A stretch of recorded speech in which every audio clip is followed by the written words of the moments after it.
Hi guys, and welcome to my channel. Welcome to Mzansi Mom.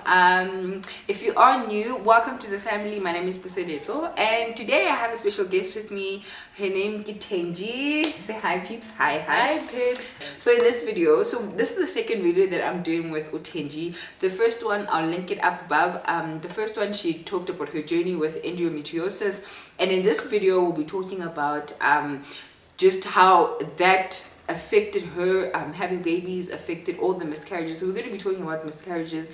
I know this can be a very triggering video, so if this is something that you have struggled with, I'm just putting that warning out that this might be triggering, because she will be sharing her experience, and we're just going to be talking about just what are some of the ways that we can support someone who has gone through miscarriage, just getting in her mind what she went through. So if this is a video that you would like to watch, continue watching, comment down below, and I hope you guys enjoy.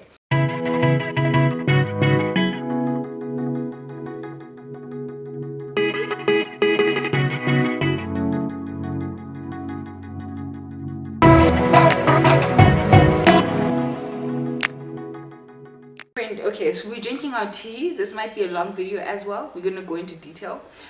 Okay, so friend, so the last video we ended up with, obviously you had endometriosis, and the doctor had said, one, you probably can't fall pregnant, won't fall pregnant, and then you did fall pregnant, and unfortunately you had your first miscarriage, right? So now you're at the point where you have fibroids, you have cysts, you want to have a baby.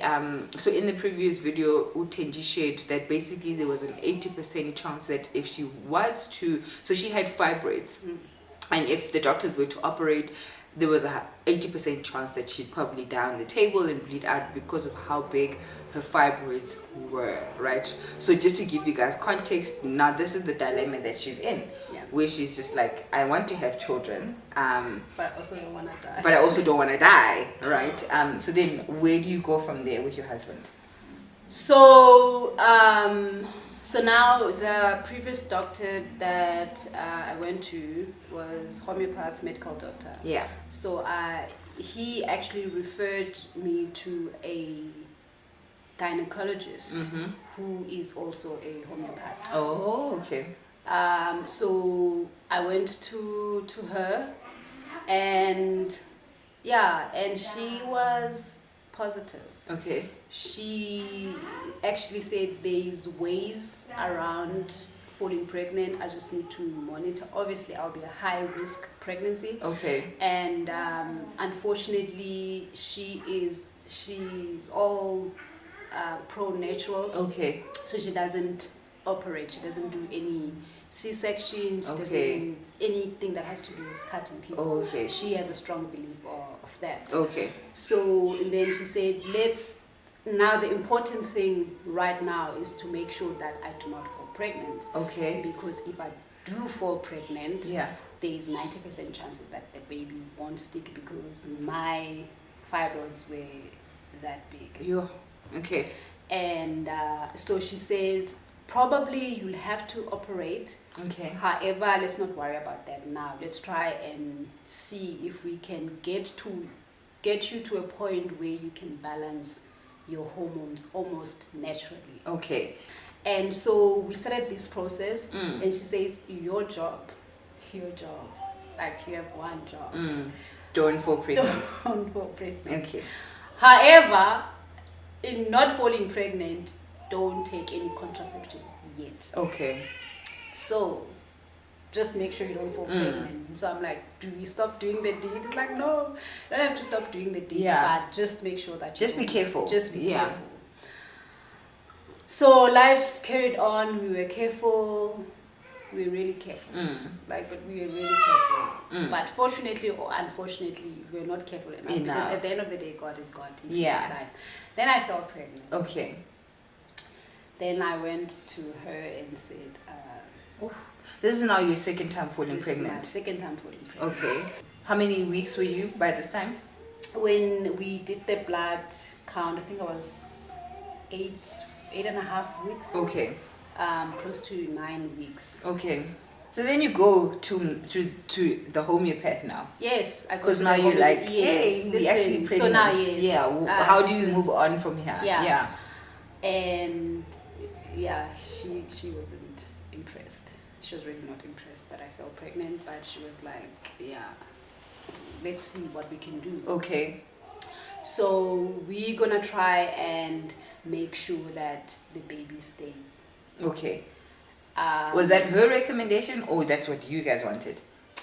Her recommendation. Okay. She says, okay, obviously she asked, do you want, there's an option of okay, terminating, yeah. So it's like, no. Of course like not. What? Yeah.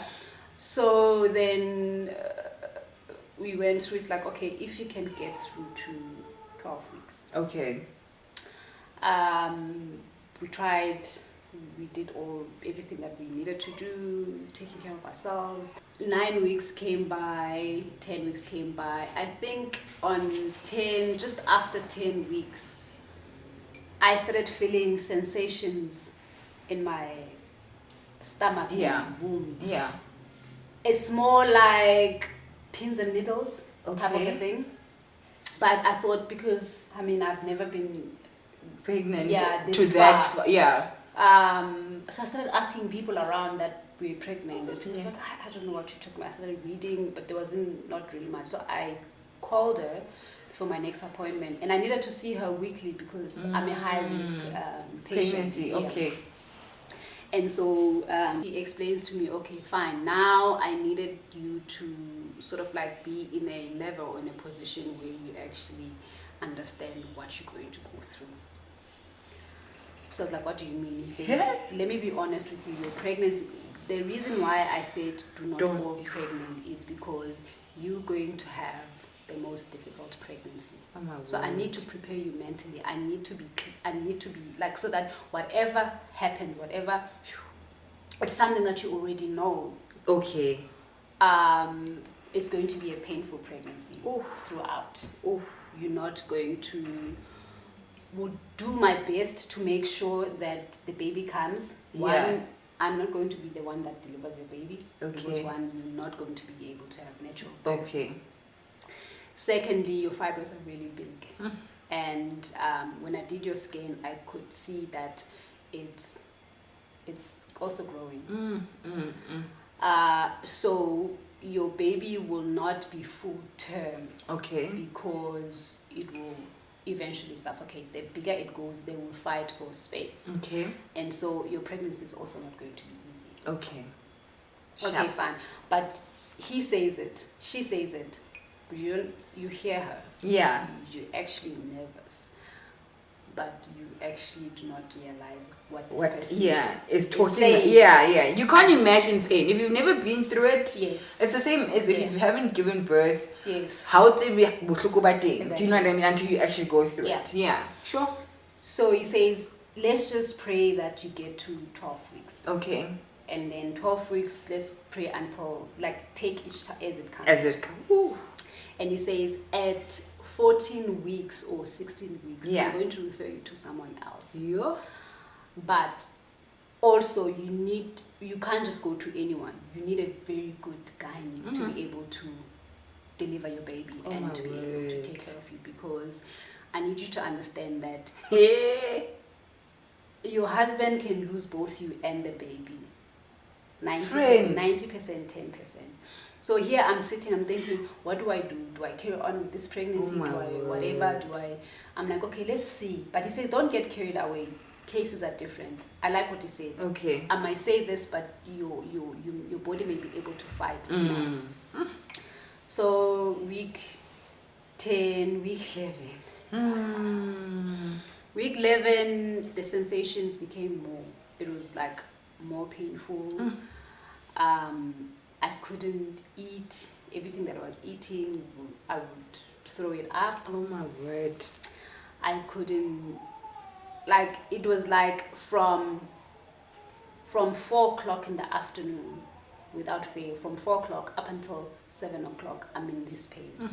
Then it stopped for 30 minutes. Then he says, just whenever that happens, all you need to do is just get into your bath and warm. And I can put like bath salt, herbal things around it, and just relax. So just need to relax and just sit it out. Yeah. I think I spent most of my days in the bathtub. Oh man. So if you say, let's say 12 hours of, actually in the 24 hours, I would have 3 hours of sleep.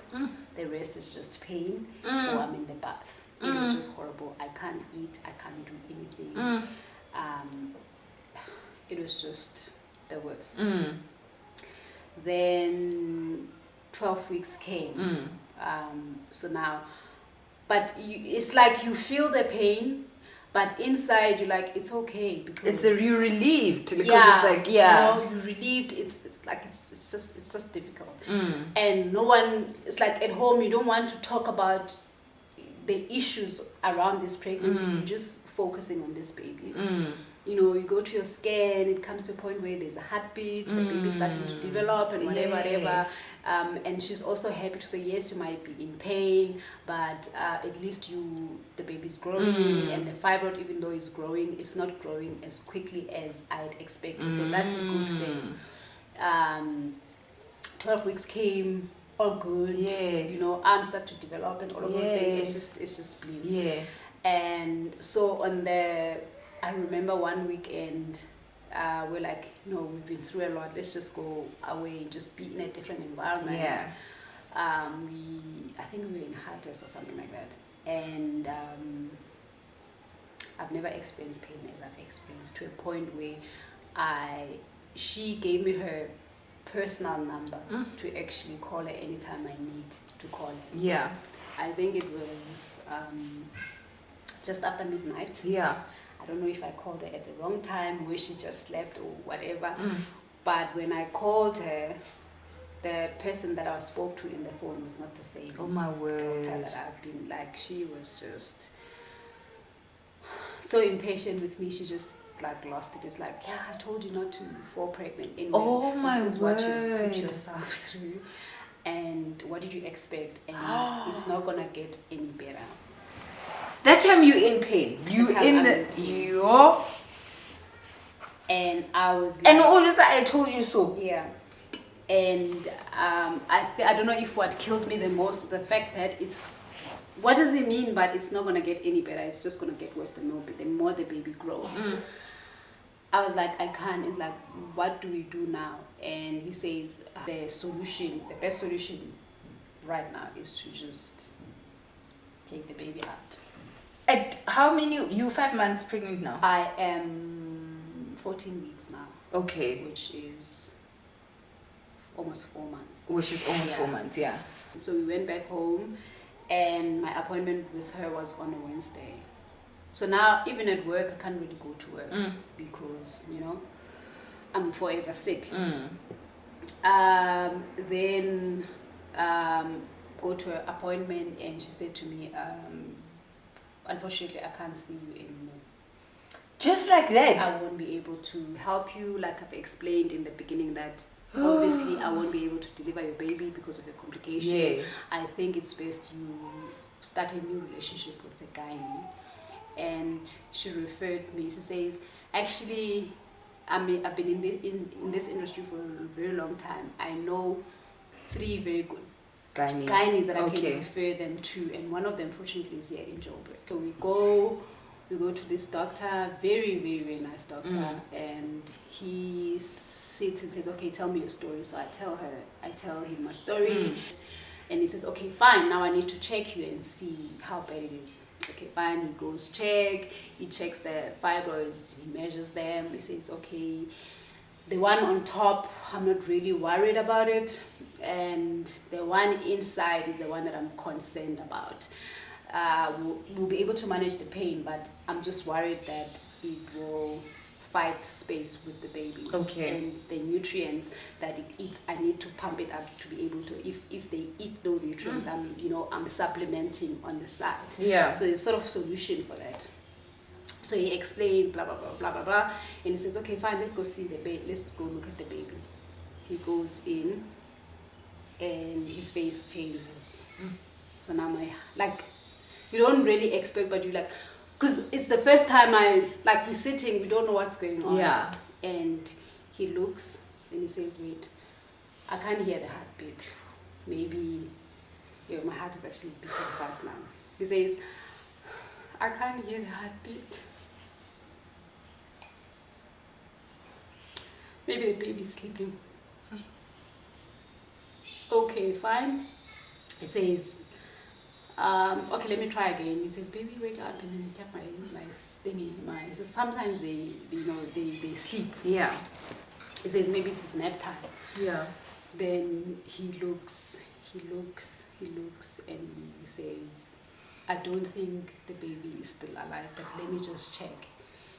And then he confirmed, he says, unfortunately, the baby is there, but he's gone. So we just sat there, he just gave us a moment, and he came back, and so obviously we had to explain medically what happened, and he said, it's fighting space, it's fighting for nutrient, it can't grow, it's not able to grow, and not enough nutrients are going inside the brain, inside the body, inside everything to actually help the baby to grow. Yeah. So when he tells you in that moment, what is going through your mind? Obviously you shattered. Yeah. You don't even. What do you even say? What are you saying to your husband when you walk out of there? Are you guys talking? What are you saying? We're not talking. So he explained everything. We said, okay, thank you, doctor. And he said to me, fortunately, we have to sit and decide what we do now. Because we have to take the baby out. And we can't wait for long, because the more we wait for long, it's going to but it's going to damage. We need to take it out, so we need to book you in for a procedure. And so we're like, okay, what are the options? So we said with the option to say, okay, fine, fortunately we're going to have, I think it's more like an abortion pill. Okay. Where they put it in. Yeah. But he didn't want to cut me or anything. Okay. So literally he said, you have to give birth. So we'll have to induce. Okay. Induce yeah. you, and then clean you and go for surgery. But for surgery, we're not going to cut you, we're just going to clean and take the placenta and then clean you afterwards. The first miscarriage, because it was early, everything happened naturally. I didn't need to do anything, antibiotics or whatever. I just cleaned myself naturally, and it was like, I'm on periods. Yeah. And he actually said, sometimes majority of women, they suffer that type of miscarriage. What happens when you do have a miscarriage? Is it just is it like a heavy bleed? It's like a period? It's like a period, but a heavy period with lots of clots and extremely painful. So it's like you have your period pains. Like, remember, I normally had my period pains. Yeah. Like, it's period pains on another level. And these clots. On these clots. Like, so that's how you know you're having a miscarriage. Yes. Okay. Okay, so that was then, and he said, okay, fine, we need to take it out. What would you say in terms of? So that was your second miscarriage. Yeah. All in all, how many miscarriages have you had? Probably 6 or 7. Yeah. 6 after the second one. Yeah. You had more. After the second one, I think I had 4 more. Sure. And the surprising thing is that I had a miscarriage just before. So I had a miscarriage just before my firstborn son. And then I had a miscarriage again just before my second. I remember that, yeah. So, and then before those 2, there was, in total about 6. Okay. Yeah. And the second one, was this the furthest you'd carried? That's the furthest I've carried. 4 months? Yes. Okay. And what would you say is the hardest part about having a miscarriage? Obviously, over and above you losing your child, what was the hardest? You know when they say every pregnancies are not the same? It's like miscarriages. Okay. Like, miscarriages are not the same. I think the most painful and the saddest was the one that I've carried the furthest, because it was you'd already met the person and we'd already know it's a boy and all of that. And I think what's even more painful was the fact that I literally had to, like, I can still remember it. When we went to the hospital, so the nurses put in the catheter. That pill thing. That pill thing. Okay. But when Dr. Mia explained, he said within 2 hours it should start working. Then you're literally going to be in labor. You're going to feel labor pains. And then after that, the baby you're just going to give birth, like you are giving normal birth. Oh my word. And I don't know if they didn't put it correctly or whatever. Whole day went by, nothing happens. Then he came to see me at, I think, about 3 in the afternoon, because I was booked in the morning. And he put 2 more. And I think within 10 minutes, Puski, it was, you've had natural birth. It was like the most painful thing ever. And after that, the pain just stops. I think the worst was I could feel the baby coming out. And I don't know if the fact that when it came out, I actually felt it coming out and it touched my thighs. And I think that was the scariest and the most, like, it took a piece of me, basically. And my husband and I would just sit there, because now I'm no longer in pain. Like, I'm not even pushing, actually. The baby's just coming out, because it's just a tiny little thing. And we're just holding hands, we just, no one is saying anything. After that, they took the baby out, and I remember they put it in this bucket thing. Then they asked, do you want to see the baby? I was like, there's no way I want to. So I was like, I don't want to see the baby. So that was the most painful. And I don't know. And then I think then carried on, I did the operation. And then fast forward, I did the operation. And just to cut it short, the one before, another painful one was the one before my firstborn son, because now I'm like, okay, the fibroids are out. Fast forward, successfully Dr. Mia did take the fibroids out. No bleeding, nothing. It was so now you're hopeful that I shouldn't have any any issues. I'm thinking now the problem is solved. Yes, but the problem is not really solved because my hormones are still not balanced. That was also painful because I had the hope that now the problem is there, but why am I miscarrying again? So it was the same thing, got pregnant, 2 months, missed my period. I was like, okay, I'm not going to get too excited. Let me just wait it out. And then went and did the, ultrasound. Yes. Or blood no, test. Not blood test, yes. Came back, not even before the blood test, I started bleeding. And then I think because of the experience, I'd already known that this is what it is. Yes. But even besides experience, I know for me, like, because that's such a fear for moms, right, or for women, that as soon as you bleed, guys, pregnancy is debilitating, because there's nothing you can do about it. No. You cannot prevent a miscarriage. You cannot. can't. Your body will do what it needs to do. That's it. And I remember being and imagine I hadn't even had a miscarriage. I was so scared every time going to pee. Yeah. And you look at your panty and you pray that there's nothing. It's the worst. It's the most scariest thing. So I can't even imagine now when you've been through it. A couple of times. It's so the fear must be because you want to get excited, but you just like can't. Because you just want to shout to the world, hey, but like, no, you can't, because I think also what helps is that you want to forget, although that you don't want to forget. And so I think it helps the less people know, the better, because you quickly forget the pain and no one is really going to say, oh, shame. Ish. Although you really appreciate that people, they actually support you emotionally, but it's something emotionally, it's something that you yourself, no one can, you deal with it like you're on your own as a mother. Even your husband, like, they would feel helpless, because there's absolutely, he will feel pain, yes, but like you literally on your own, no one can get you through that except yourself. Yeah. And so I think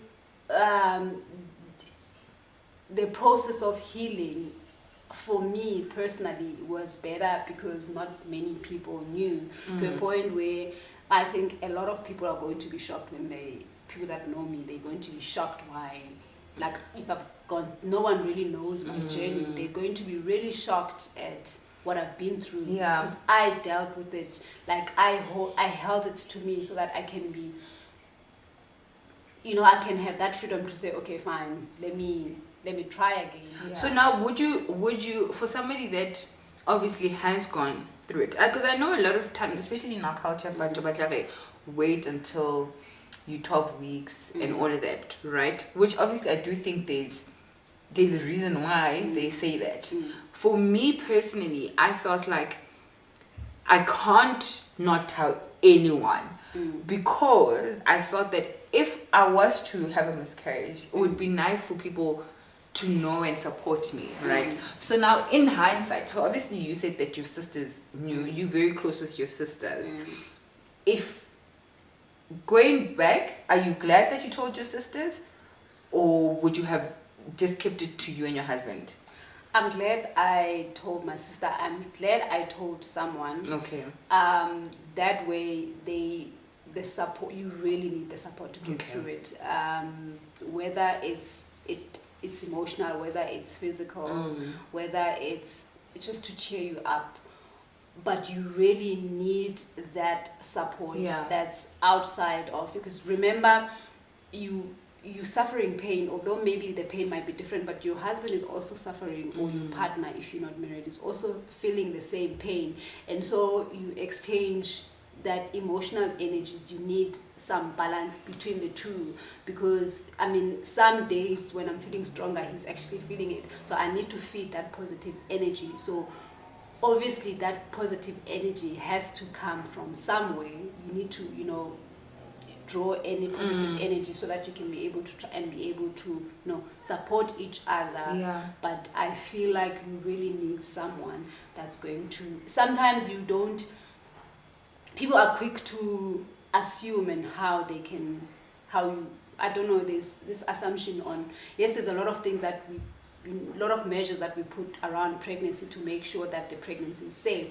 But I personally think that when a miscarriage happens, it doesn't really matter what you, like, honestly. It doesn't. Obviously, you need to be careful and take care of yourself and try and do the best way you know how to be able to prevent something like that. But if it's going to happen, it will happen.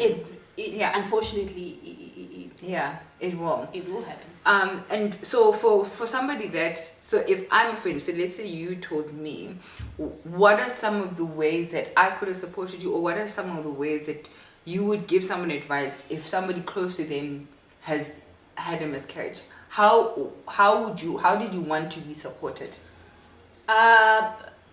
For me, sometimes it's nice to forget about what you're going through. Okay. So when someone supports you, or I actually appreciate it more when people come to me to cheer me up, but they don't make it obvious to say, we're coming about this. Okay. For me, it was a matter of, let me talk about it on my terms. Okay. So you don't want people to ask you, okay, so if I came and I'd be like, oh, friend, how are you? How are you feeling? Yeah.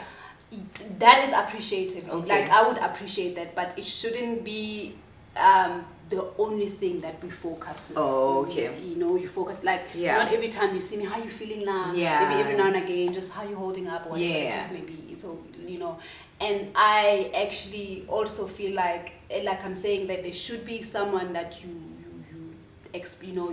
pour out and just be vulnerable and just cry.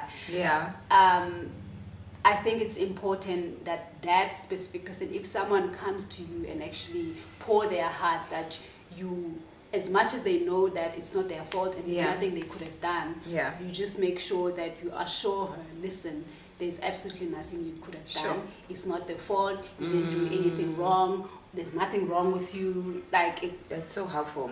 It's really helpful, because you blame yourself. I don't know why. And you know there's nothing you could have done, but Yeah. you still blame yourself. I should have done this, I shouldn't have. Yeah, sure, that's so helpful, friend. And then obviously then you shared that not everybody knew that you've had miscarriages, right?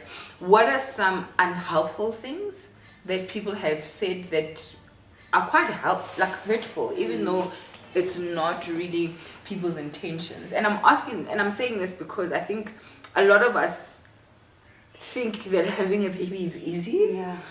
Hey guys, I wanna having this like from pregnancy up until they get birth to. It's not easy. Some people take a while to fall pregnant. Some people go through miscarriages. Difficult pregnancy. I had an ectopic. And also this thing, healthy, do you know what I mean? Happens, yeah. It's just hard having a baby and keeping that baby. So sometimes people just say things, right? So, and I think maybe even some of us have also uttered those things, right? What are some unhurtful things, or hurtful things rather, that people have said? Thenji, you're not getting any younger. You don't want to not be able to chase your kids when you don't have enough energy because you're too old to have your first born. There's no right time to have a child. Be careful before you say that, because you don't know what that person is going through. For that matter, that person could be trying. They just can't. Some, for me, I was falling pregnant, but I wasn't keeping because of the situation. Some people don't even fall pregnant and don't even know why. Some they just miscarry, but the situation is not as obvious as mine, like fibroids or whatever. So don't put a timeline as to when you're all. You got married, now what are you waiting for? Don't relax too much before your husband makes someone else pregnant. What about Lesile? Literally. Yeah, so those are the I mean, I had my first child when I was 33. And 33 is not old. Like, people must calm themselves down. Oh my God. Stop asking people when are they getting pregnant. Just because a person is married doesn't mean that can just have a child. Like, there's no formula, get married. Even if they're not married, if a person is financially stable and is in an age where you perceive that they should have had a child, don't ask, guys. Don't ask. Don't.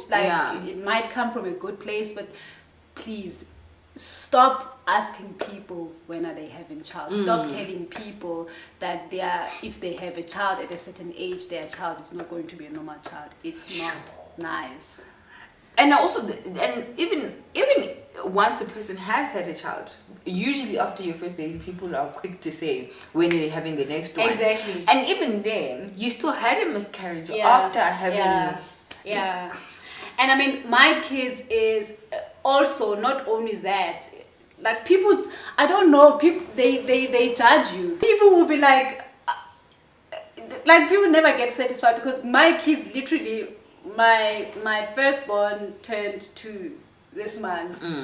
2 weeks later, we had our secondborn. So they literally 2 years apart. Yeah. Because I'm like, especially if you've had issues. Yeah. And if there's a chance, listen, you can't have kids. Yeah. You want to have it, and people just get it over with. And people don't know that, but they're just thinking, you guys weren't using protection. Yes, because they'll be like, Thenji, you didn't even, but you're so cruel, you didn't even let the other baby enjoy being a baby. Suddenly you have, a second child. Yeah. Now my son, like the second one, is like, oh, so when are you having another one? Okay. Yeah. Okay. So just refrain from commenting on people. And I know sometimes it's just really out of habit. Sometimes you think you're being funny, or so I get it. I have found myself being like, Jolly number 2 and I have to catch myself. I don't know if I've shared it on the channel. So after my miscarriage, right, so there was a lady, and she was like, it's time for you guys to start. And I just said to her, well, just so you know, we've had a miscarriage. So, I'm just giving my body time to recover.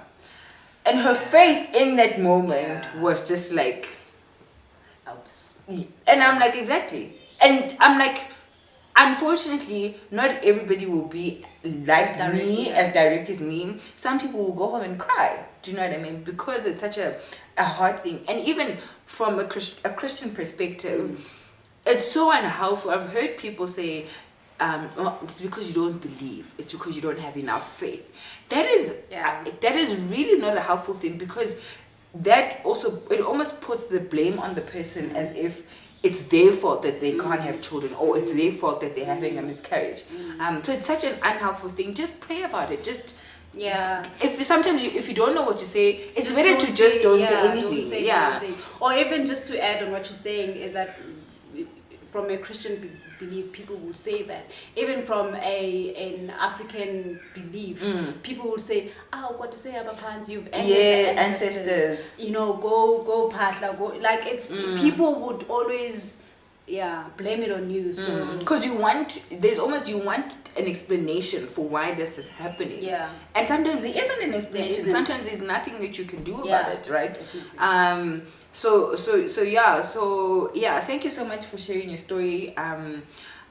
If you, like I said, this is very triggering. If you're someone that has gone through miscarriages, we're really, really sorry, but I think as women we need to talk about this. I think you shouldn't feel shame if you've had miscarriages, because it's not your fault. Like Thenji has said, there's nothing that you could have done. So don't carry that burden to say that that's your fault. And if you are not okay with trying again, that's okay. It's also okay, right? That's not. Don't feel forced, because it's a genuine fear of falling pregnant again. You go through all then you feel guilty that you are not excited about your pregnancy. Yeah. Do you know what I mean? And it's almost like now I'm being ungrateful. And I should be grateful. Yeah. But there is that fear, and you can't. I don't know. Fear is an awful thing. It is. It's a hard thing to tackle and deal with. So if you are going through that, just like Thenji said, find someone that you can talk to, even if it's one person. Don't. If you've gone through a miscarriage, I really hope that you're not carrying it alone. There's a lot of women that have gone through it, and they can empathize and sympathize with you. So open up to someone, and it's okay if after 6 years you still cry about that loss. I do think also sometimes you imagine what your life could have been like. Do you know what I mean? Yes. And having another child doesn't replace that child that you have lost. It really won't. So you will always be wondering, oh, my life could have been like this. This person, Akabali, this old. Yes. Do you know what I mean? Yeah. Thank you so much, friend, again for coming. This is obviously a very long video. If you watched till the end, you are a number 1G. Comment down below if you really enjoyed, and so I'm hoping to have a few more people come in, and I really hope that you guys found this helpful. I'll see you guys in the next one. Love. Bye guys. Bye.